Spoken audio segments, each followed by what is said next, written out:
Hello there, everyone, and welcome to GamePoints episode 212. As always, your host, Stephen Brown. Joining me today is... I'm David. Tonight, David. Nintendo has big plans for Mario, Modern Warfare 2 gets a stealth remaster, and official Xbox magazine closes its doors, as well as a whole bunch of other stuff. But first, before we get into any of that, I want everyone here to know that this is an audience interactive podcast, so if you're watching here live every Tuesday at 8 p.m. Pacific Standard Time, over at Twitch TV/GamePoints, or later on at YouTube.com/GamePointsPC. Feel free to join in the conversation. David, if you're wondering why that intro seemed really little abrupt, it's because I realized I didn't have you maximized when I turned the show on, so I had to turn it back off and switch it over again, and it just screwed me out the gate. No one watching is going to know that, but it was enough of a problem for me to kind of like hiccup myself before I continued on. That's fantastic. That's what we're hoping for, really. How has your weekend been, sir? It's been indoorsy. Yeah, most people can say the same.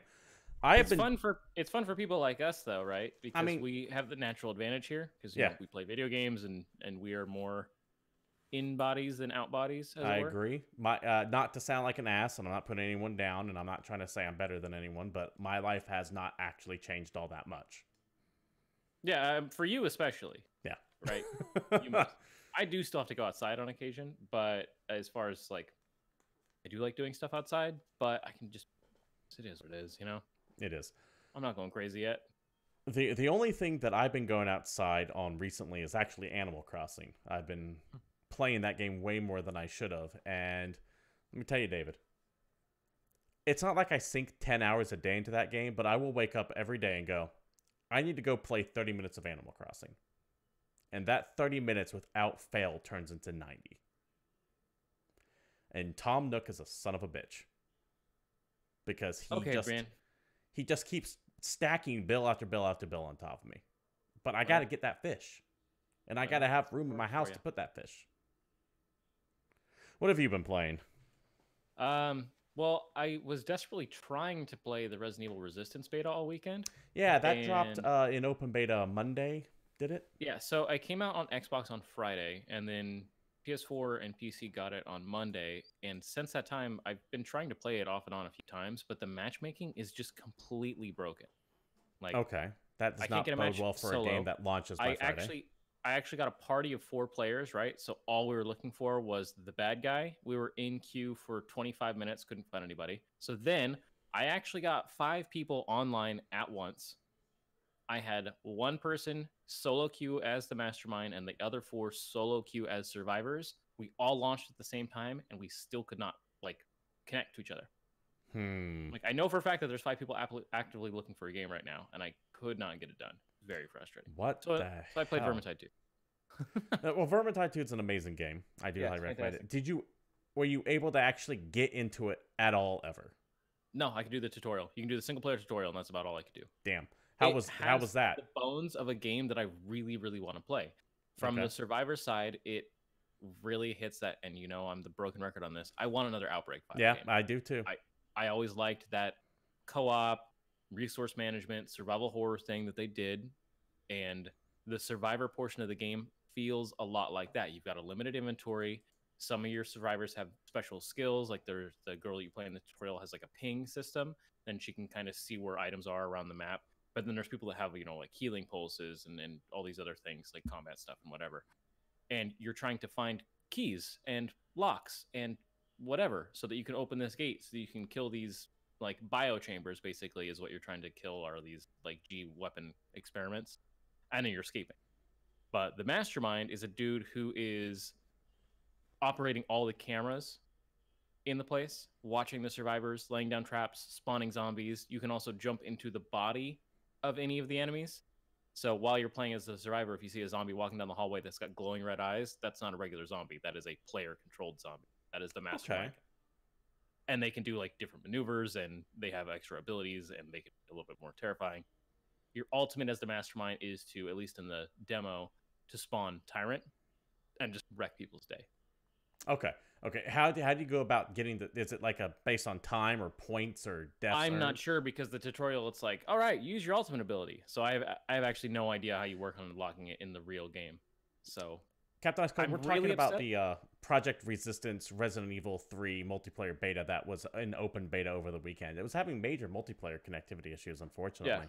And there was a patch that came out last night that was supposed to address it that was like 250 megabytes, but still took like 20 minutes to install for reasons unknown. I don't know. And it was supposed to fix everything, but it just didn't. So I was really upset because I'm still excited for Resident Evil 3. Probably still play it because it's like Resident Evil. But I really wanted to see if Resistance was going to be good because that is the kind of thing that I really sink my teeth in. Well, I fully plan on getting Resident Evil 3 just for the single player alone. The multiplayer was always kind of like an extra tacked on. Okay, cool. I might give it a shot. But I've been more focused on the actual campaign of that. The game itself did have its reviews drop. It's getting anywhere between like 7s to 9s. It seems to be on the higher end, closer to 9 than 7. Though the general complaints seem to be, 1, it's extremely short, and 2, Resident Evil 2 is still a better game, which I thought was how it was the original time. It's kind of funny because it's a complaint that I think results from the game being released so soon after Resident Evil 2, right? Because Resident Evil 2 Remake is a return to the franchise after years and years and years, and it's a revisiting of a 20-year-old game. Whereas Resident Evil 3 Remake, while also coming back to a 20-year-old game, it's happening on the heels of something that already did that. So it doesn't have all of the flash and panache of being a new formula. It's like, okay, yeah, we've already seen what Raccoon City looks like in this new engine. Right. So none of this feels new to us. Now, the short game length, I have no problem with. None of the Resident Evil games were ever long. No. They've But always been in the like 4 to 8 hour range. I can see why it's a valid complaint, though, because if you're picking up off... This is exactly what the first one, Resident Evil, the original PlayStation 1, Resident Evil 2, and Resident Evil 3s. This was one of the bigger problems with them, is that Resident Evil 2 essentially had 4 stories. Yeah, because it's got the A file and B file of the players. Now, with the Resident Evil 2 remake, though, that's not even really the case, because they don't have fully fleshed out A and B campaigns. Yeah, they have it's two more fully or less fleshed out like, stories based on the character, but the A and B side are kind of the same. More or less identical, whereas in the original Resident Evil 2, they were completely different. Like, yes, you went to some of the different areas, or some of the same areas, but different doors were unlocked, or there was new places you can access. You know, you can go to the tram, or you can go to the sewer, and you fight completely different enemies. As far as like, the B file had hunters in it, didn't it? And the A file just doesn't. The A file fights William Birkin. The B file fights Tyrant. Like, they are different games. Yeah, I don't remember. Whereas Resident Evil 3 is about Jill's escape. But yeah, one character. It's the same complaints that plagued the PlayStation 1, though, is that it feels more like DLC than an actual game. And that, in my opinion, is a valid complaint. And that's one of the reasons why I really wanted to see how the multiplayer worked. Because if the multiplayer was awesome and people get into it, that would be super fun. The problem is though, I don't know a lot of people that would buy that game just for the multiplayer. Well, I'm buying it for the single player, so yeah, I got the multiplayer coming in. We'll probably this weekend. I think that there'll be enough of us to give this a shot and see how it goes.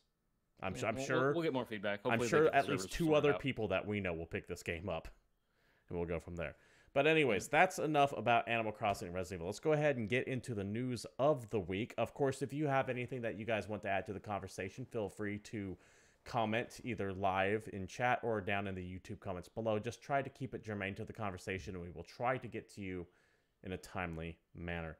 David, first story on the docket. Modern Warfare 2 Campaign Remastered, now available on PlayStation 4. The actual worst kept secret in the world.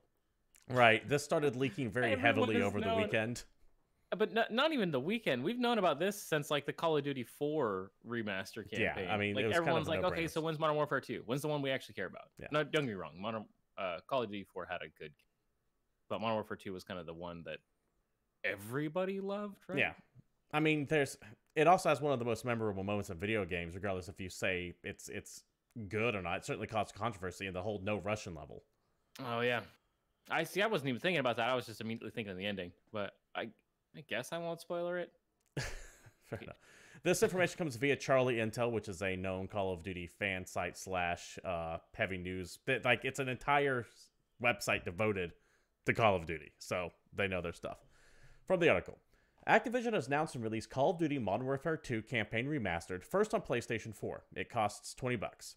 The Call of Duty Modern Warfare 2 Campaign Remastered is available first on PlayStation 4 as a standalone campaign, but includes bonus content for Call of Duty Modern Warfare, the remake, not the remake, the most recent Modern Warfare, as well as Call of Duty Warzone, including the OG's Ghost Skin Bundle for players to use.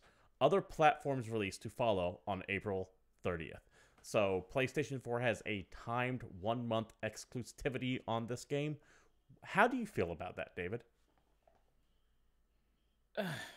It's stupid, but I mean, it is what it is, right? It's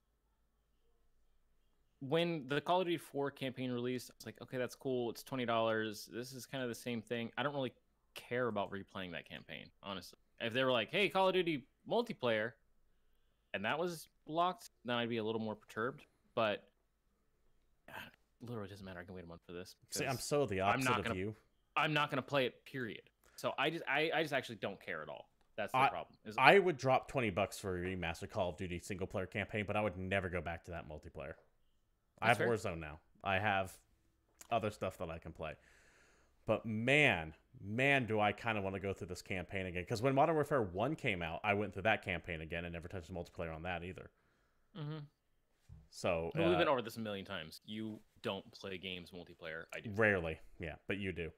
I still maintain to this day that Call of Duty Modern Warfare 1 and 2 are some of the greatest single-player first-person shooter campaigns of all time. Yeah, they're great. Like, they're in my opinion, they are up there with, like, Half-Life. I mean, I guess you can make the argument. I'm not saying they're better than. I'm not saying they're equal to. I am saying if you take, like, a list of top 5 multiplayer shooter campaigns, they'll be on there, yeah. Modern Warfare 1 or 2 or both would very likely be on that list because it revolutionized. I don't want to say revolutionized. That's a bit of a stronger word. But that shit hadn't been done before as far as how they...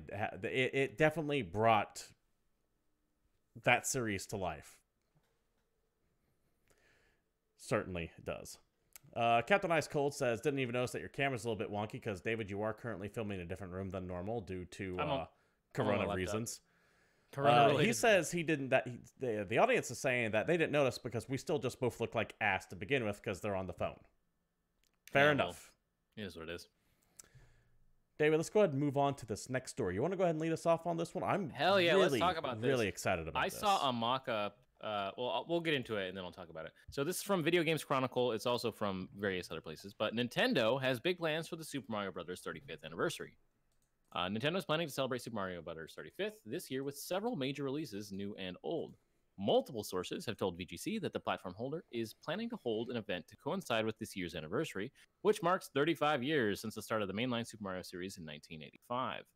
As part of its anniversary celebrations, Nintendo will reveal plans to re-release most of Super Mario's 35-year back catalog this year, remastered for the Nintendo Switch. That is so damn good. Yeah. As VGC's network partner Eurogamer reported in our follow-up story, these remasters will include 97 Super Mario 64, 2002's Super Mario Sunshine, and the best Mario. Super Mario Galaxy. That's pretty flippin' hype. Nintendo will also reveal several other Mario titles in 2020, including a new installment in the Paper Mario series and a deluxe version of 2013 Super Mario 3D World. The 35th anniversary reveal was originally due to take place as a physical event at E3 in June, but Nintendo is now reviewing its plans in light of the ongoing COVID-19 pandemic.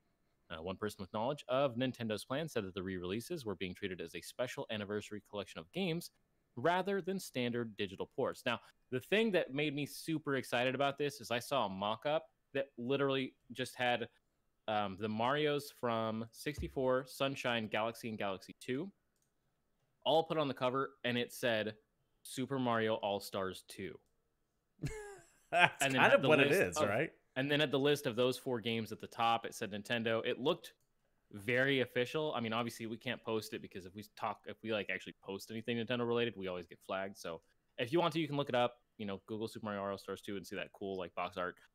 No confirmation at all that that's what this is going to be packaged as, but I would be super excited if that's how they released it because I would 100% buy that immediately.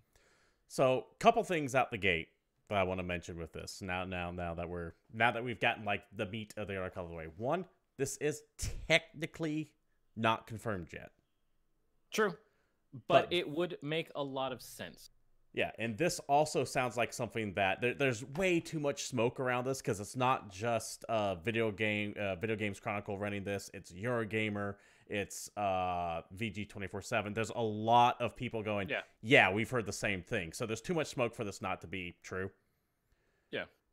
But yeah, Captain Ice Cold calls it an all-in-one collection would be crazy, and it would sell a shit ton of Switches. Imagine that, because when I got my Super Nintendo back in the day, it came with, in the box, Super Mario R-Stars and Super Mario World. And it was the greatest pack-in version of a console that I've ever had. Super Mario World, to this day, the old Super Nintendo Mario game, is still immensely playable. Yeah, no, it's one of my favorite games of all time. Hands down. So back to what I was saying about a couple things. One, this seems like it's legit. Two, Super Mario Sunshine is the greatest 3D Mario game of all time. And I will fucking die on that hill if I have to. All right.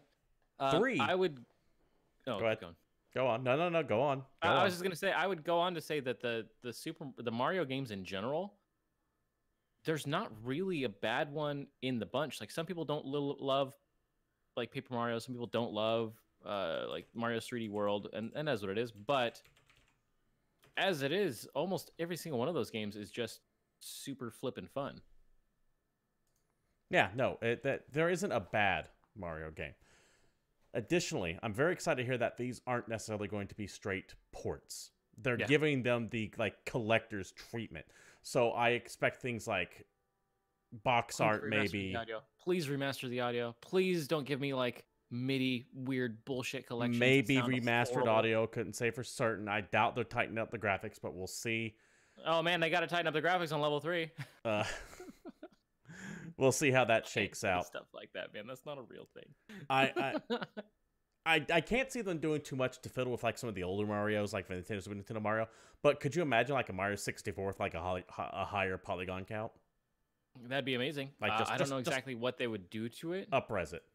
To give you an idea of what could be on this collection, by the way, here's a listing of all the mainstream Mario games. Not all of them, but a good collection of Mario games throughout the years. 85, you had Super Mario Brothers, the original. 89, you had Super Mario Brothers 2, aka Doki Doki Panic with a reskin. 1990, Super Mario Land on the Game Boy, which was a damn good Mario. 91, you had Super Mario Brothers 3, made famous by the movie The Wizard, starring, what's his name for The Princess Bride? Man. Fred Savage, couldn't think of his name. Come on. 92, Super Mario World, which is arguably one of the greatest platformers of all time. Yes. 92, you also had Super Mario Land 2 and the 6 Golden Coins on Game Boy. 97, Super Mario 64. 2002, the greatest Mario game of all time, Super Mario Sunshine. 2006, you had new Super Mario Brothers. You keep saying that, but you already said World. You're so dumb. 2007, Mario Galaxy, the second greatest Mario game of all time. 2009, you had new Super Mario Brothers Wii, which some people played. 2010, Super Mario Galaxy 2. 2011, Super Mario 3D Land. 2012, new Super Mario Brothers 2. 2012 also had new Super Mario Brothers U, which no one played because it was on the Wii U. And then 2013, Super Mario World 3D.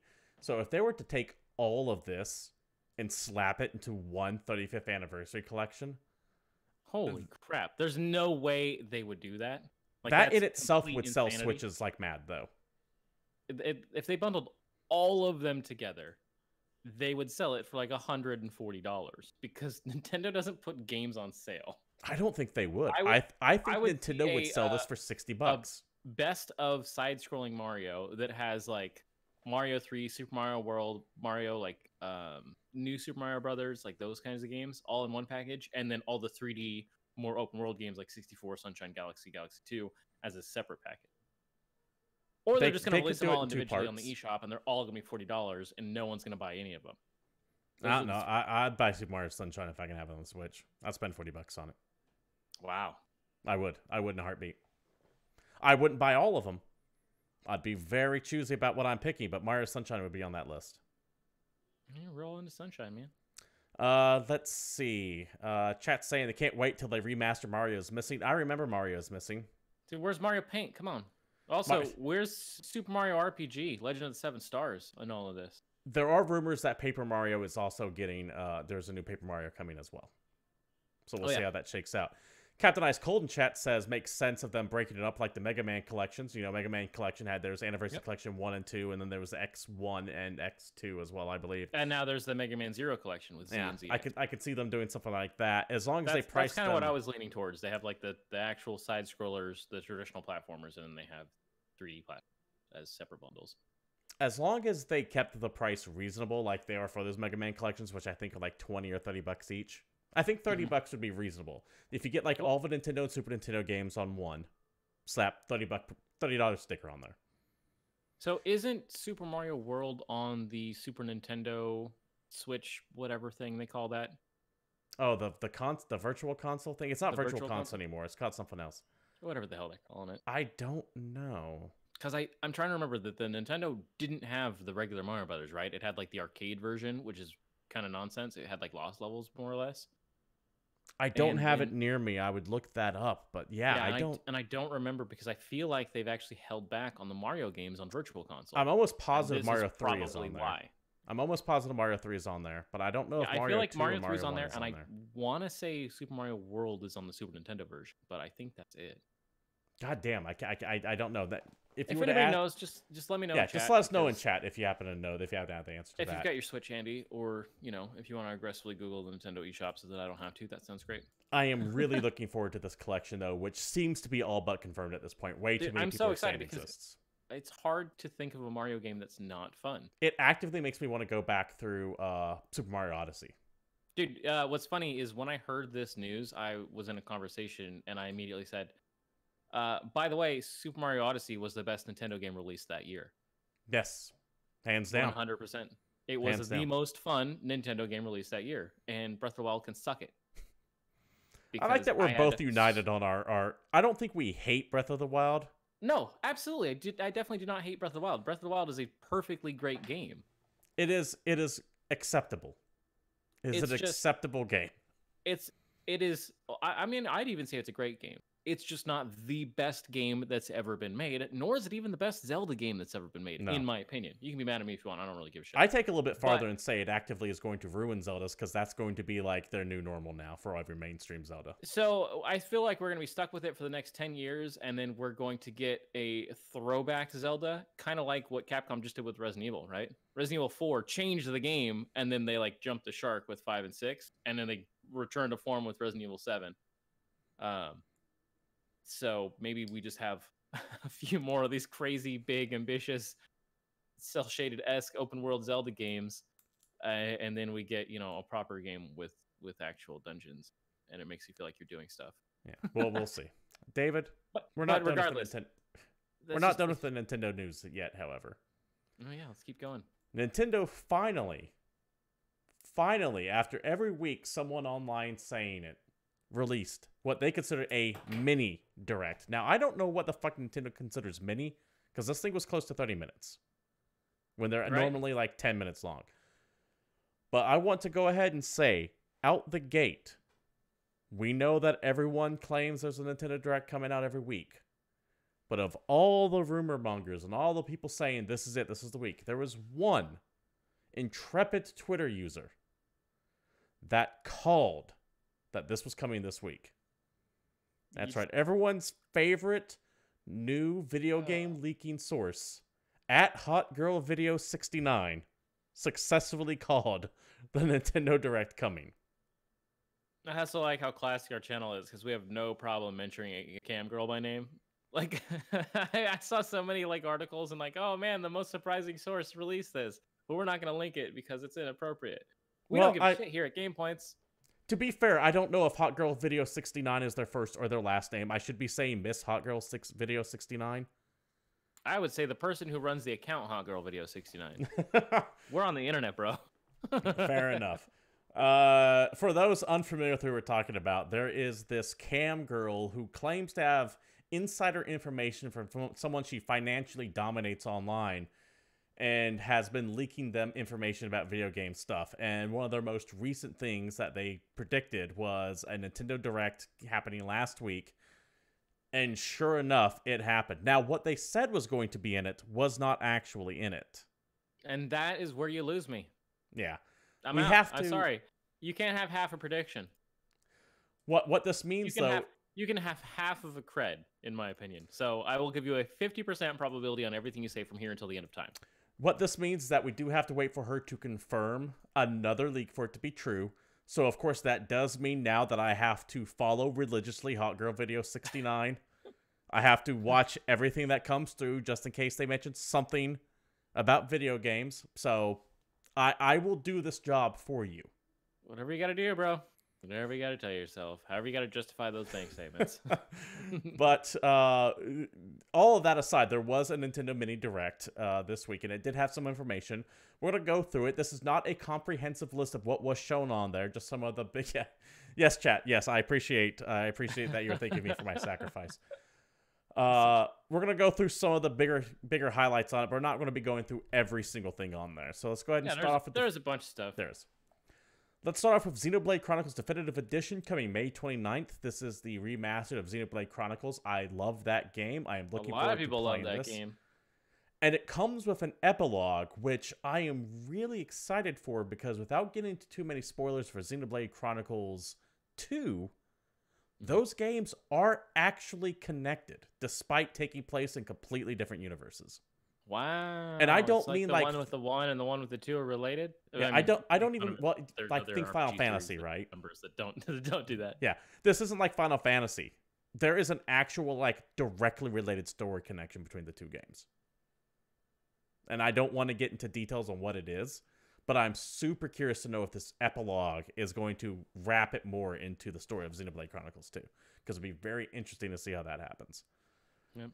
I'll jump into the next one. So we've got a couple of collections coming to Switch, which get, as you go through this list, more and more exciting. We got a Borderlands Legacy collection, which I believe is Borderlands 2 and the pre-sequel. Yes. Coming to Switch.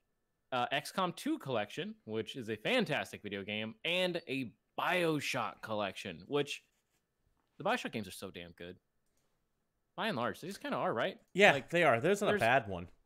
There's things that people can dislike about them, and I understand that, but BioShock 1 is a flippin' masterpiece, and the whole collection's worth just that. Even the black sheep of that trilogy, BioShock 2, was still fine. Yeah. Big Daddy Simulator is great. All right. Back to the previous Xenoblade topic, I want to mention what Captain Ice was saying. Yeah, it's kind of like how Nier and Drakengard are connected. They're not really the same game, but they are connected to the same thread. Same idea. You're on the right path if you think about that.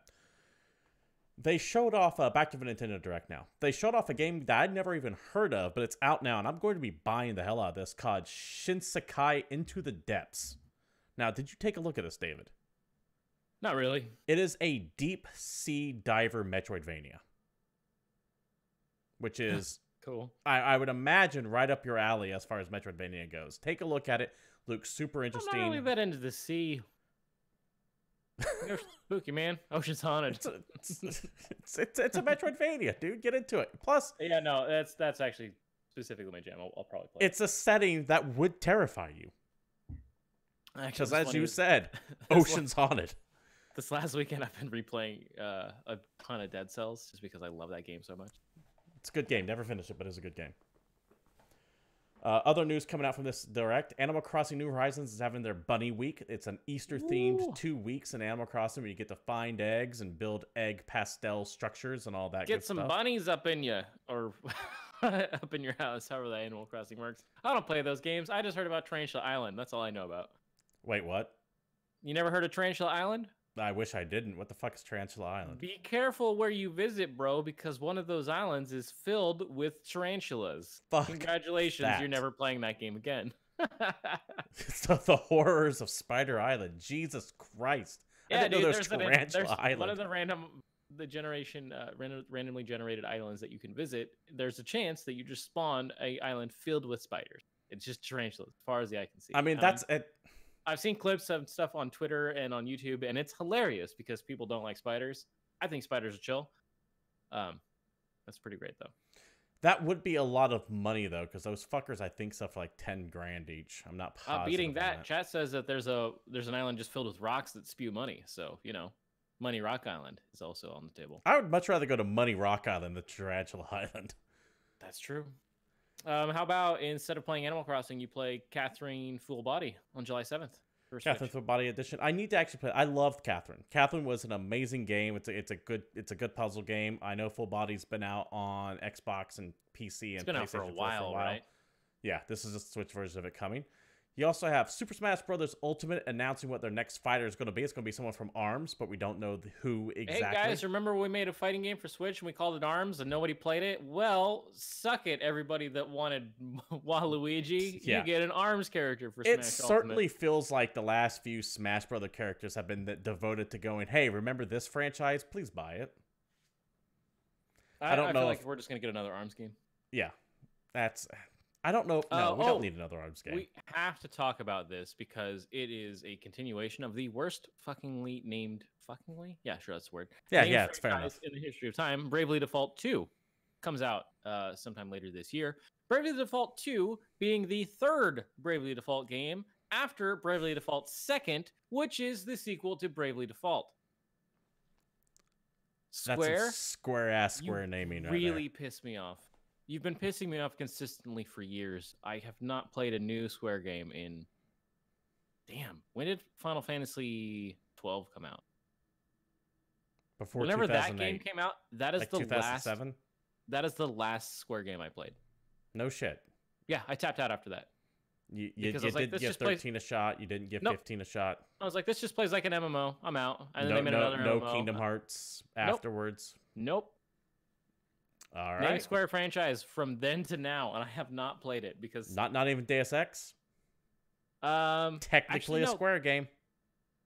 I guess you got me there because I always consider that an iOS game. I know what you mean. I'm giving you a hard time, but it's technically a Square game. Yep. All right, you got me on that one. That's right. I got you. Technically correct, which is like we all know the best kind of. The best kind of correct. Yeah, for sure. Another thing that was mentioned on. How about a Square developed and published?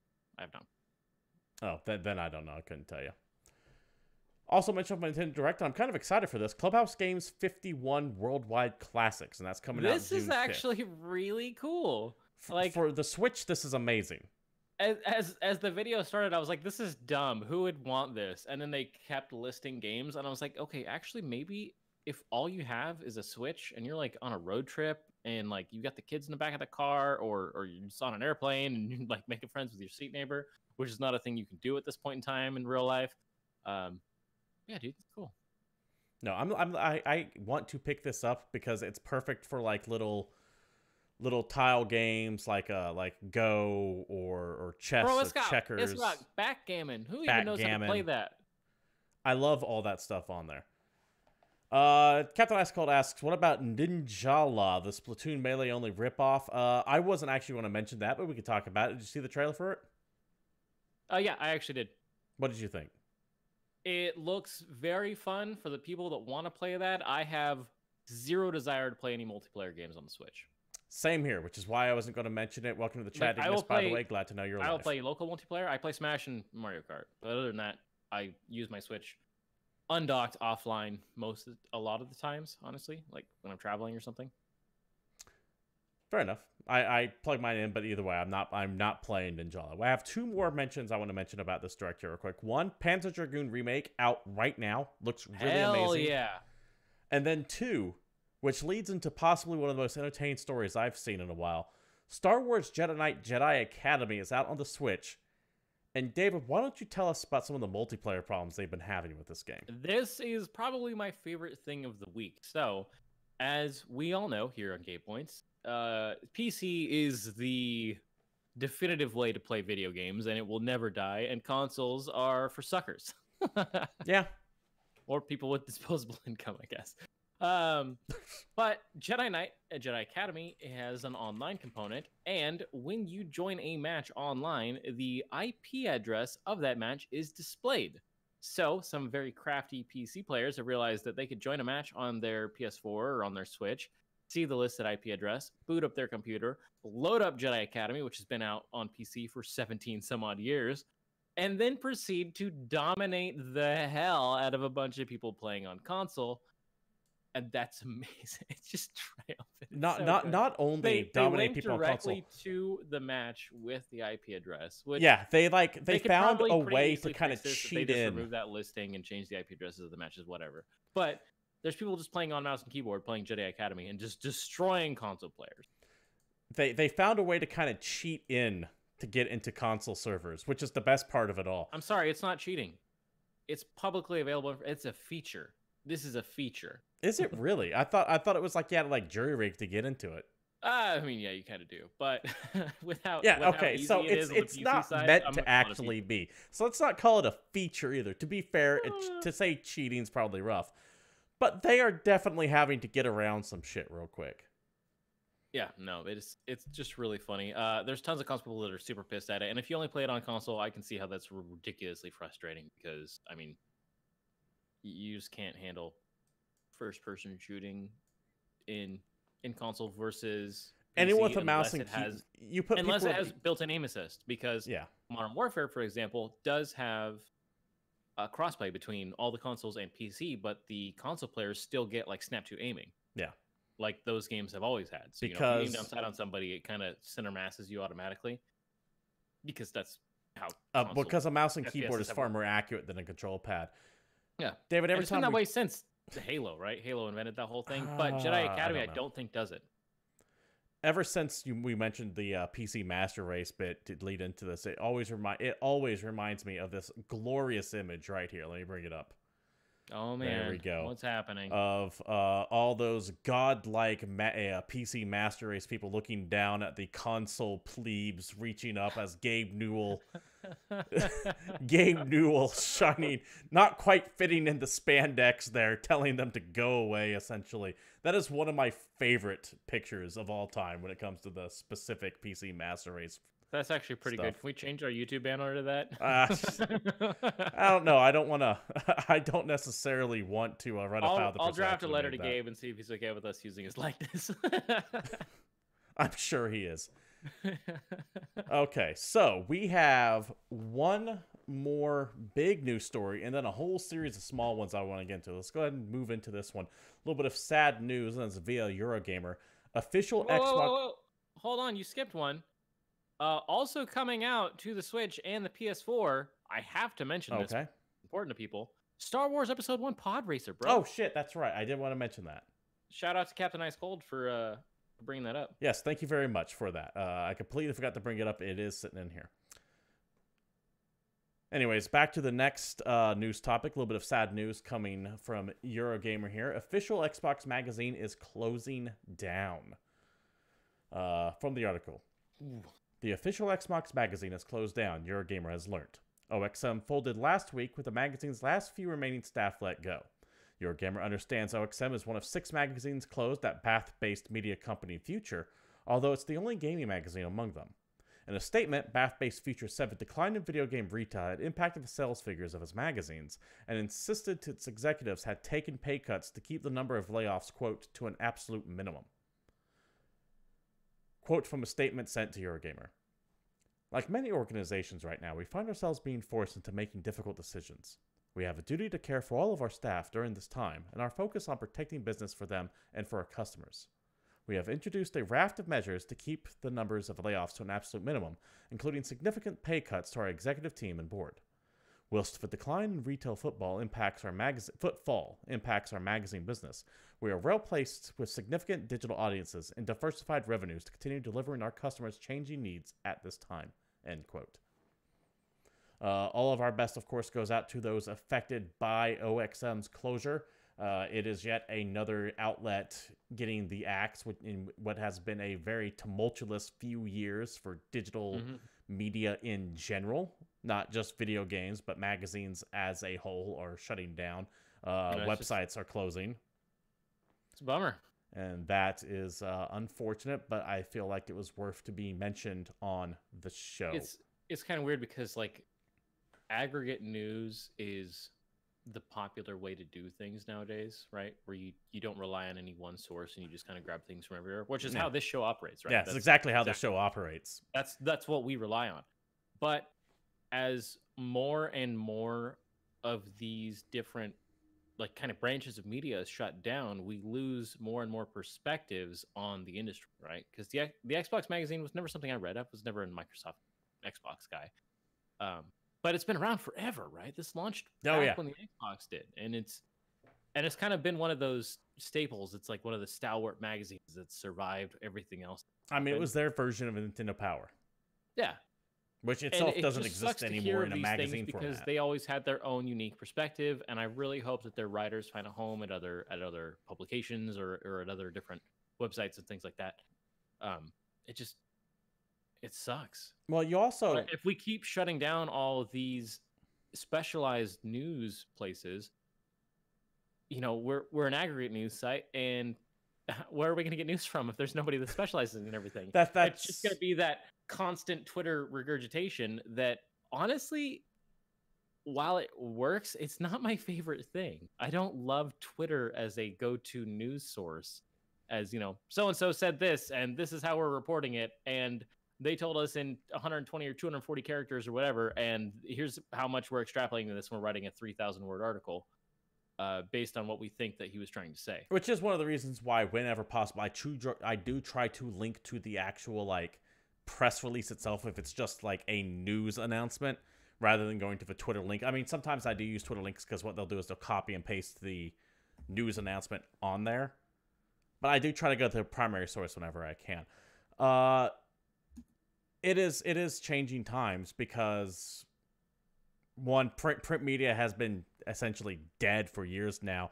But not only is print media dying, but new media is also rapidly dying as more and more jackasses like you and I just do this shit. Yeah. Not saying that we're replacing the IGN or GameStop or even OXM, but when you have 1,000 would-be podcasters having their little shows talking about this shit weekly, the market is flooded for opinion and choice. Yeah. And everyone can pick their favorites. And it's all free. The problem you have there is that, you know, you'll have one person that tweets, and we've used people's tweets before as news. Yeah, absolutely. There's lots of leaks that come from people that we've kind of verified over the fact that we've used them multiple times, and they're right so many times. But you have a million different people that have a million different outlooks that report those same things completely different. Yeah. I hope, I know we're not perfect at it, but I hope that a lot of times when we report things, we report them as it was said, with us adding opinion after the fact, but not trying to like add too many words to what the actual person said. If we do, I'll at least say, hey, as an aside, and try to get something in. Yeah, and you know, we have a lot of opinions on here, but I always try and maintain that this is what the person said, here's what we think, but there's plenty of articles of so-and-so said this, so that means blank, and they just ship it. Here is a snippet of one line in an entire paragraph. That is why I'm also held about making sure every story we talk about, I source the link down below, and I recommend everyone take a look at these firsthand if possible. Yeah, because I mean, we're not perfect. We're pretty close, right? We're great, but yeah. That's what it is. Let's see. Let's take a look. It just sucks because we're tangibly in the industry, right? We talk about video games, and other people that talk about video games losing their jobs sucks. Yeah, it really does. And it's going to get way worse because of this goddamn virus going around. You're going to see a lot of people who are already on the bubble, like GameStop, just get fucked raw by this. GameStop was already looking shaky if they were going to exist before next year. Now there's not a chance in hell. Yeah, if you would ask me. If they pull it off, it's a miracle. And everyone's going to say, hooray, Reggie. But speaking of horrifying impacts of the virus, which is like the #1 news topic all the time, so we don't want to talk about that a whole bunch, but we have more and more cancellations and delays and changes to the kind of video game schedule as a whole coming up this year. So a few things that we wanted to go over. Combo Breaker 2020 is canceled this year. What is Combo Breaker? Combo Breaker 2020 is a fighting game tournament that I flippin' love. We've talked about it before. I'm a big fighting game guy. I really love watching play at the pro level because it's just amazing. Combo Breaker happens and it's another one. It's not Evo level, but it's pretty close. You know, it's a big event. There's always a ton of people there. They play a few different games, and it's always super cool. It happens in, I think, Chicago or somewhere in Illinois, and it's just totally done. They're not rescheduling it as of right now. It's just, hey, sorry, we're out for the year. If things change, then we might revisit. But as of now, it's not happening. It's always been a stop, I believe, on the Capcom Pro Tour, which is where the pro play for Street Fighter, whichever the current Street Fighter is. I mean, guaranteed we're going to see Tekken there. Probably if the new Guilty Gear's out in time, we'd see that. If not, Combat and all the equals would show up. Moving on, QuakeCon, which has been going on for how many years now? I can find out. Is also canceled. Quick little burp from the folks over there at id and Bethesda. To all our friends in the QuakeCon community, QuakeCon has always been a special event for us and you, a time when we gather together to play games and build bonds that for some have lasted a quarter century. In recent weeks, we spent a lot of time discussing how we might still move forward with QuakeCon this year, particularly given it's the 25th year of the event. Yeah, 96 is when it was actually in the statement. That's why I wanted to read through that really quick. But they've actually canceled it as well. This is also not rescheduled. It's just no QuakeCon this year. Yeah. They did go out of the way to say, hey, we don't, sure, everything might be resolved by August 28th, but at the end of the day, we just don't have the fucking time because we have to start playing for the show now, and we can't do that when we're in our homes. Yeah. One thing I want to mention real quick, Wasteland 3 delayed till August 28th. That is unfortunate because I loved Wasteland. Wasteland 2 is one of my favorite classic RPGs and this weird new wave of classic RPGs coming out. However, I will give it a pass to be released on August 28th because that is a day before Judgment Day. Ooh, all right. And given its theme, it's definitely worth it. Yeah, so Gamescom is significantly expanding its digital presence. So I don't think they've officially been canceled yet, right? But it's the German Gamescom is going to be a lot of it, at least, listed to being switched to online. Right. It is not officially canceled yet. But it seems likely that they will cancel all of the in-person stuff, and it will be a digital thing. But I feel like they're still going to host a show and still have panels and do all that normal stuff. It's just going to be online. Maybe it'll be all on Twitch. Maybe it'll all be on YouTube. Maybe it'll all be on, the Gamescom website, something like that. Right. We don't know that yet, but it's still being listed as happening August 25th to 29th. Mid-May is when we're supposed to have a full decision on whether or not they're going to hold a show floor. Now, if you don't know what Gamescom is, it's essentially combine E3 and PAX and throw them together, and you get Gamescom. It's out in it's out in Germany every year, and it's the Tokyo Game Show in Europe. It is huge numbers of people show up to this thing. Just take a look at pictures online of Gamescom crowds, and you will see why it might be a bad idea to hold a convention like that. For sure. With everything going on. I highly doubt that. Although the one, I guess, bright light in all of the virus-related news is that physical copies of Final Fantasy VII are actually being sent early and will be playable in Europe and Australia before April 10th. Yeah, because shipping is fucked up right now worldwide, Square Enix are sending physical copies of Final Fantasy VII to stores, and it sounds like they have the okay to sell them the second they get them in. They're sending it to them early. This does mean that you will likely see full gameplay video of Final Fantasy VII days before its actual launch of April 10th next week. So with that in mind, I did want to, I know we're running short on time, but I did want to briefly cover this statement from the team that's putting together the game, because I do think it's applicable, and I do think it's important that we talk about it, because while some people are getting the game early, they did release this statement. We really want all of you looking forward to Final Fantasy VII Remake to play the game on April 10th and experience everything we've been working on together. Everyone, we would like to ask one big favor. If you get the game early, which reports indicate that's most likely that a lot of people will, please think of others and don't spoil it for them. We know there are potential spoilers that have been out there for over 2 decades, as the original Final Fantasy VII was released in 1997. But Final Fantasy VII Remake is a new game that still has many surprises for everyone. All of our fans and players deserve to experience the game for themselves, and we ask for the support of our dedicated community around the world to ensure that. On behalf of the entire development team and everyone around the world has worked on getting Final Fantasy VII Remake to you all, thanks again for your support. Most importantly, please stay safe. Signed with Kitase and Nomura, the producer and director of Final Fantasy VII. I like that they put that out there. I mean, I know that you'll instantly have people like spoiling whatever the new content is. It's going to fall on constantly, deaf ears. and it happens, but it's it's nice. I like that kind of stuff. It's fluffy. It's cool. So, Thanks, guys. a couple things about that statement. One, the only thing I really want to know about this coming out early is people tell me how long it is. Because I am so afraid this thing is only going to be like 5 hours long. Like, I'm terrified Right? it's only going to be 5 hours It's just going to be an action game. long. It's going to be 5 to 8 hours. Yes. But they've assured us that it's like 60 hours worth of video game, which is ridiculous because Final Fantasy VII, I think I beat in 47 hours. Yeah, It came out originally. So I'm like, if Midgar is 50, 60 hours, like, how long is this game? I don't trust that number when they tell me that, but we'll see. And is that, okay, you do everything and you take forever and all your battles take a minute, and then we're going to watch as, before the game is even released in the States, right? Because if some people are going to get it early, we're going to see speedruns on the internet with 2 hours and 14 minutes, Final Fantasy VII full playthrough. Yeah, which would actually bother me a little bit because speedruns of Final Fantasy VII base itself still take like 8 to 9 hours. Yeah. So that would concern me. I am hearing through the grapevine, through people that may or may not have played through all this yet, that the game is potentially between 20 to 30 hours long, which would be fine.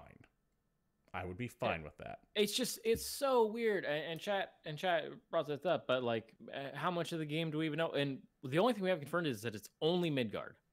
And I don't know about you, but I played Final Fantasy VII, and from my memory, which may be hazy because that was quite a few years ago, Midgard was like the first 10th of the game. Yeah. Like, that wasn't even the majority of Disc 1. Not even close. You didn't even get the full party in Midgard. No, from what I understand, too, you don't get the full party yet in this either. I don't want to get into too many details. I'm really worried that this game is going to end with you meeting Red. And that's the end of the game. It's still not left Midgard. So one thing that kind of catches my eye is that they mentioned, hey, we got plenty of surprises in here, which makes me wonder, how far off from the actual storyline did they go from this? Are they going like full, like completely different universe on here? Could they make it to where, like, instead of a spoilers for a 30-year-old, 20-year-old game at this point, could they make it where instead of Eris dies, it's Tifa that dies? I doubt it. Do you think they're going to go that hardcore off the main plot? I think all the major story points are going to be identical. Okay. Because for a lot of people, it's a new video game. Well, let's be real. I agree. Final Fantasy VII is a PS1 game. I don't even think that's multiple generations ago if you've gotten consoles. And for humans, that's at least a generation ago. Yes, you're right. So there's tons of active video game players that never played Final Fantasy VII. They probably all know what happens because, the internet exists and we've been memeing it for the last 30 years. I mean, it's only 20, but still. I can't imagine that they do too many things drastically different from the original. I don't think they can. I think the fan backlash would be so severe. Exactly. They would have to. They have to walk that fine line of things have to be different enough that people that played the original game are like, oh, cool. Okay, here are things that are new. But there's enough of the old game that I still get that nostalgia twitch in the back of my brain that says, this is something you already like and it pushes you to keep playing. Resident Evil 2, not to bring the story all the way back there, is the game that kind of did that perfect, right? There's a lot of the story beats in Resident Evil 2 that's like, man, I remember playing this game with tank controls and it was a completely different experience, but that happened, and seeing it from this new perspective and this new resolution, these new graphics engine is amazing. I flippin' love this. They need to have those moments in this game, or I don't think it's going to be successful. Now, I guarantee it's going to sell gangbusters day one. So you don't mean successful as in sales numbers. You mean successful as far as fans are concerned. What they want. Okay. 100%. This game, no matter how it's released, is going to be a 10 out of 10 in every single media outlet. Because this thing could be because it 30 minutes long, right? and worse than Final Fantasy 13, but it's still going to sell 10 million copies. Us. One thing I want to mention up, chat brought this up. Ignis specifically brought this up in chat. He said this a while ago, but I want to mention it because there are people who watch the show who don't live in the United States. We get people from Europe, we get people from Southeast Asia, we get people from South America, and they might not be aware of what a data cap actually is. Now, a data cap in America, and they could vary widely out here. When you pay for you're an internet service provider. When you pay your monthly bill for internet, some internet service providers have, unless you pay extra, a cap on how much you can download at any one time, and that cap tends to be pretty goddamn low. Yep. So if we ever say the word data cap, and because we have mentioned data cap on this show a lot, and about how American internet infrastructure kind of sucks compared to the rest of the world. I'm capped at a terabyte. Yeah, a lot of people are capped at a terabyte. As soon as I go over that, I get charged like $79. I think per month. And then I pay.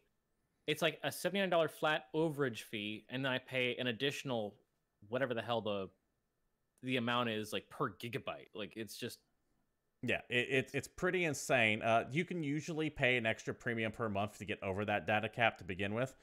This is America. Until recently, that really wasn't that much of a problem. But as games get... Speak for yourself, bro. What are you talking about?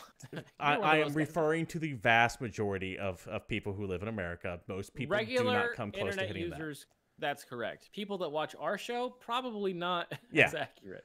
But as time has gone on, games have gotten bigger. Streaming has gotten more high def. Those data caps are starting to get higher and higher, and it's starting to kind of become a problem. So something we've talked about several times on this show is that when I was in the old school Project Google beta, which is what's became Stadia, more or less, I played Assassin's Creed on that. And I thought, this is awesome. Look at this game that I can stream from a Google server, and I don't have to download it. It's not local. I launch a browser. I can play it on my laptop. This is amazing. And then I destroyed my data cap like 11 days into the month. Yeah. And legitimately, like, couldn't do anything how expensive it was. But with the horrible pandemic that we have going on right now, and I said that more sarcastically than I meant it, a lot of companies have lifted it. And it's going to be really funny to me when all of this winds down and Comcast is like, oh, hey, we need to re-implement that data cap, because their justification for having one in the first place has always been the servers can't handle the strain of people being able to use that much internet all the time. If you've got super users using all the internet, then we don't have the bandwidth or the capacity to handle everyone using all that internet all the time. But last I checked, my internet has been completely unaffected, and they lifted the data caps about 3 weeks ago. Yeah, so we'll see how they try to justify it. Good luck explaining that. And I'm sure it's going to happen, right? I know for sure they're going to be like, hey, we got to re-implement this thing. You got to pay an extra $70 a month so you don't have a data cap. And I'm going to be like, why? Yeah. You guys can clearly handle it. But that's a whole other American problem. I wanted to mention it, though, because I know that this is something we mentioned in passing a lot. But it didn't dawn on me that there could be people who are in other countries who have no idea what the hell we're talking about. So I wanted to finally address what we meant when we say data cap. Yeah. But David, this conversation won't become relevant for at least another couple months once things finally start dying down and they start trying to re-implement these data caps. In the meantime, as we try to figure out how exactly Comcast is going to fuck us in the ass, what can we do to keep ourselves entertained? There's actually a few things coming out this week. So some things that we're excited about, some things that we don't care about. But I will start with Persona 5 Royale, which comes out this week on PS4 and not Switch, and therefore I don't give two shits about it.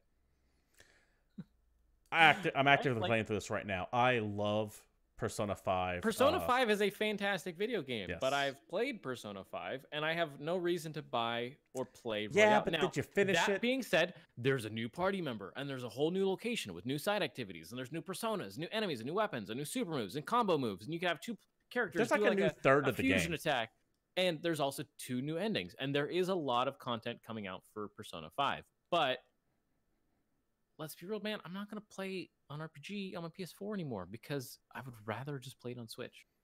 Fair enough. Like, it's just if that's what you if you were that's going where to... I am in my life. If it's a big RPG and you want me to sink a ton of time to it, let me take it wherever I want to go. If you're going to miss out on a game because you're a console fanboy, I totally understand it. That is your poor choice to make. Dude, if Persona 5 was on PC, then yes, I would still play it. But if you're making me pick a console, I will pick the portable one. Thank you. Good day, sir. Also coming out this week, Apparencia, the Stolen Sun, or however the fuck you say that, comes out. Yeah, I don't like that name. Switch. Yeah, Apparencia. That's probably Apparencia. This is a classic first-person dungeon crawler, very old school turn-based RPG with modern sensibilities. Guide a team of memorable characters. Yeah, memorable characters through a world inspired by Central European mythology. This has that old school. Man, what are all those old, weird, janky first-person PC games you used to play? Like the gold box games, the old gold box strategy games. First-person dungeon games. So, was it Grimlock? Legend of Grimlock. Yeah, that's like the newer one that a lot of people refer to. But there's a bunch of those back in the day. You guys remember Windows 98 or 95, and when you had that one screensaver where you were locked in a maze, and it just kind of kept going and turning, and you're in a maze the whole time? That's what all these games look like to me. That's all I could think of. Except for at some point in time in the maze, you have to make a decision or kill some. I can't get it out of my head. It's always what I think of when Okay. Mount & Blade 2 Bannerlord is in early access this week on PC. This is, hey, look, more Mount & Blade. A lot of people actually like these games as a medieval strategy open world. This is something I'm surprised that you don't play a lot of. Based on the nature of the game. I have been, the people who watch my chat, I can think of like 2 or 3 of them off the top of my head right now. Or not watch my chat, watch my channel. I can think of 2 or 3 of them, because I do a lot of strategy games, have been singing this game's praises to me. And I almost picked it up yesterday, and then I realized it actually wasn't coming out. It's just now entering early access. Yeah, and I do not cotton to early access, except for rare occasion. There's certain things that are worth it. So this is, I think it's a sequel or a spinoff. Like, I don't even know if this is like DLC to Mount & Blade 2, because Mount & Blade 2 has been out for a while. But I feel like this is its own standalone thing. Now, you're saying Mount and Blade, not Mountain Blade, right? Yes, Mount and Blade. Okay. I finished my scotch. I apologize. The show's supposed to be over by now. Come on. The Complex comes out for Xbox One and Switch. This is an adventure, choice-based story game. This, I feel, is 100% up your alley. This, my friend, is an FMV sci-fi thriller game. Oh, yeah. I know all about this one. You always talk about these things. It is a precursor to the 80s. That's not right. This is the oldest style of video game, man, and you love them. And I love FMVs. God damn, do I love FMVs. No joke. The Complex, I'm hearing really good things about. But if you also like FMVs, so what I mean by full motion video games is think of the glory days of the Sega CD. When you had like where you have video of people acting, Night Trap, Double Switch, Ground Zero Texas, Sewer Shark, the intro to Red Alert until it got to good Corpse Killer. Think that kind of stuff, but only they're actually competently acted now. A good example of this, besides the Complex, which I will probably play the Complex soon. I haven't had a chance to play it yet. I know you will. You will. The Bunker is a really good example of this, like an actual good example of this. These kind of games are what eventually evolved into what Quantic Dream and Supermassive does now. Yeah, that's right. They are very influential. They're important to the history of video games, and I have zero reason to play them. Jumping back really quick, because Captain Ice Cold mentioned that the Mount & Blade game that I talked about earlier is a prequel. So okay. Throw that up. Also, this week on Switch and PC, Treachery in Beatdown. This game actually is pretty fun to me. That's Treachery in Beatdown City, sir. This name is gold, and I insist that you say the full thing. I'm sorry. Treachery in Beatdown City. Because I would love to go to Beatdown City. Yeah, dude, this is an action RPG / beat 'em up hybrid. This game looks pretty great. You're fighting through dozens of ridiculous enemies using a turn-based / real-time beat-em-up system. So think old school beat-em-up game, Final Fight, Double Dragon, Scott Pilgrim game. I don't know. There's a million of them. But it looks like Double Dragon, but it plays like an RPG. Yes, but you're like walking and it's got that whole 2D sprite side-scrolling mechanic, and then you find a guy and you're like, I cast uppercut punch, and I don't know, dude. This game looks funny to me. Yeah, this game looks amazing. Totally Reliable Delivery Service comes out for PS4, Xbox One, Switch, and PC. This is a physics-based shenanigans delivery game. Delivery attempted. That's the Totally Reliable Delivery Service guarantee. It's a ragdoll physics simulation about terrible package delivery couriers. So you work together using odd machinery, useful gadgets, and the wonders of physics to reliably deliver packages to their destination. Think things like Goat Simulator, Octodad, very much like stuff. Goat Simulator, trying to deliver packages, Surgeon Simulator, all those kinds of things. So not the realistic like Euro Truck Simulator. Don't think of those games. Think of the ridiculous slapstick one. You're more on point here. Xeno Gunner comes out this week for PC. This is an action sci-fi, very Mega Man feeling side scroller. at least from what I've looked at it. You blast your way through a large variety of bosses. There's a robot dragon and a mercenary and a flying car and blah, blah, blah. It's a running gun platformer. The art style might throw you off, but if you're desperate for a new side-scrolling running gun platformer, so not a Metroidvania, but an actual just shoot 'em platformer, Xenogun might be up your alley. Snaky Bus comes out for PS4 and Switch. If this game was on PC, I would stream it. This is 100% the dumbass tomfoolery that I like to play. I think the last thing I streamed was like Cluster Truck. No joke. I was about to say, does this like Cluster Truck? Dude, this is exactly the kind of dumb thing that I love. So it's a bus simulator game, except for it's mixed with Snake, because every passenger you pick up makes your bus grow longer until you slowly have like this ridiculous 48 car bus, and you're trying to drive through the city as a giant snake and avoid crashing into yourself. This game looks hilarious. I desperately want to play it. But yeah, I'm looking at the trailer of this right now. Someone took the light cyclers from Tron and put it into a modern day city. It looks hilarious. Dude, I would love to play this game, but it's on PS4 and Switch. So, oh, my good sir. Good sir. Is it also on PC? It came out on PC May 10th, 2019. Oh my God, I should go back and watch our old episode and learn about when I talked about this the first time and slap myself for not remembering it. Anyway, if you guys want to watch me play Snaky Bus, hit me up. I'm so downloading that later.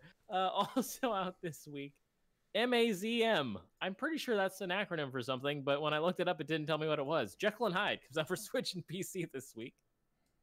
Monsters of Zebra Monocle. It's a strategy RPG adventure game. You're playing it through the eyes of two people, one that challenges to the limit and the other the true path. I quoted this directly from their Steam page. One that challenges to the limit and the other the true path. A shocking revelation will occur through this psychological thriller. The battle between good and evil starts now. So whoever writes their, I guess, press or hype isn't the best, but it's a adventure game where you kind of jump back and forth between Jekyll and Hyde. Some of it is ridiculous. Some of it is more scientific. And it looks, I don't know, pretty interesting if you're into those more adventure, story-driven games. But so it's not... I am looking at what MAZM is, and it looks like a company that brings a lot of like classic books to video games. For example, they also have Phantom of the Opera. They have so they're like a Wizard of Oz like game too. And they seem to just kind of run with that. I still don't know what MAZM means. Right? What is that? Why is the E and Z lowercase and both the M's capitalized? I don't know. If I had to venture, I guess something with books and A to Z. I don't know. Okay. Anyway, also out this week, well, let's just get it out of the way. Resident Evil 3 hits, and I'm pretty sure out right this very second. You can play it comes out Friday. Is it Friday? Yep. Shit. Damn it. I thought it came out at 9 o'clock. I was really hoping it would. Nope. My bad. PS4, Xbox One, and PC. If you have no idea what Resident Evil 3 is, it is a third-person action-adventure survival horror that is a remake of a game that came out about 20 years ago that is a sequel to one of the best survival horrors of all time, Resident Evil 2. This is the little brother to that game that has one scenario. It's going to be a shorter video game. There's reasons people don't like it, but I always had a soft spot for Resident Evil 3. I loved that game. It came out at a great time. Like, it was kind of a dry season in video games. I played the hell out of it. And it had a kind of cool... I feel like Resident Evil 3 is when they invented the Mercenaries mode. Am I wrong? I don't remember. Feel like I remember doing the whole Rush thing. Resident Evil 4 kind of made it famous where they have this short scenario-based version of the game where, you play as a character and you're rushing through trying to accomplish an objective and then get back with limited items and like a set series weapons and all that stuff. I feel like Resident Evil 3 invented that. Now, we don't know that that's in this game. I don't think it is, but it does come with Resident Evil Resistance, which is an asymmetrical multiplayer game where one person plays as the evil mastermind who's controlling the cameras, the zombies, and all the spooky things trying to kill the survivors who are trying to destroy some weird, creepy experiments and then get the hell out of these different like Umbrella Laboratories and all these other locations. It's getting some pretty damn good reviews, but not as good as Resident Evil 2. So there you go. Take what you will. I'm still going to play it. You're still going to play it. It is. Hyper Parasite comes out for PS4, Xbox One, and Switch. This is an action rogue-like twin stick shooter / brawler. It's too many fucking genres done together. I mean, it's a twin stick shooter that has roguelike elements. twin stick shooters still being one of the best types of video games because it was invented a million years ago, and you move with one stick and you shoot with the other, and Smash TV did it. And let's be real, man, Smash TV is one of the best video games ever made. You can't fight it. There's 60 different characters. There's a body-snatching alien parasite with a grudge against humanity. You're fighting to the top of the food chain, possess the president, push the big red button, and one-up the human race. Oh, there you go. Nice prank, bro. Nuke Japan. And last but not least, we have In Other Waters coming out for PC and Switch. This is a exploration adventure game. I probably shouldn't have ended with this one and something more exciting, but we're doing it anyway. You play as an artificial intelligence, and you're guiding a stranded xenobiologist through a beautiful and mysterious alien ocean. A non-violent sci-fi story enter a world of wonder, fear, and vulnerability, unraveling the history and ecology of an impossible planet. This very much feels like an adventure game. There's a lot of like charts and maps and things to read going on here. And from what I can tell, the thing you're driving is like a little triangle. So don't expect like a graphical powerhouse. But it has a kind of very chill theme to it. And the soundtrack sounds super relaxing to me. So this might be a great pass the time type of video game when there's just too much stuff going on. You know, every once in a while you need one of those relaxing video games, and maybe In Other Waters is the one for you. That game does come out on April 3rd, which I believe is Friday. I, however, will be playing it tomorrow. PR was kind enough to send me a copy, and we'll be streaming it for the afternoon show tomorrow at 1 p.m. Pacific Standard Time right here at Twitch TV/GamePoints. Let me know what you think, because you know I don't watch your stream. Yeah. Oh, trust me, I know. Yeah. You and most people don't watch my stream, so it's perfectly fine. I'm not here to help. Thank you for going through new releases. However, with the end of new releases, of course, means we are at the end of the show. This has been GamePoints episode 212. Thank you all for showing up, and you too can join the conversation live every Tuesday at 8 p.m. Pacific Standard Time right here at Twitch TV/GamePoints. If you can't join live, though, you can also watch old copies of the show over at youtube.com/GamePointsPC. Regardless of where you watch, you can join in the conversation by leaving comments and all that good stuff. Just try to keep it germane to the conversation, so that way we can, talk about it. If you want to support the show because you like what you see here, you guys know what streamers want. Likes, follows, bits, subscribes, etc. Make sure you turn on notifications if you do so. There's a Discord that you can join down below if you want to be part of the greater GamePoints community. You can also follow the show over at GamePoints PC on Twitter. You can follow David there at palshife_Satori. And you can follow myself, Stephen Brown, at CapitalistPig. Remember, tomorrow we'll be streaming In Other Waters. Later this week we'll be streaming Resident Evil 3. And then we'll be back with the next episode of GamePoints on Tuesday. Thank you all for showing up. Captain Ice Cold, Ignis, BVS, I see you floating around in there. Jukebox Hero, and to anyone else who happens to be lurking who I didn't happen to catch out the gate, your presence here is appreciated. Until next time, we're out of here.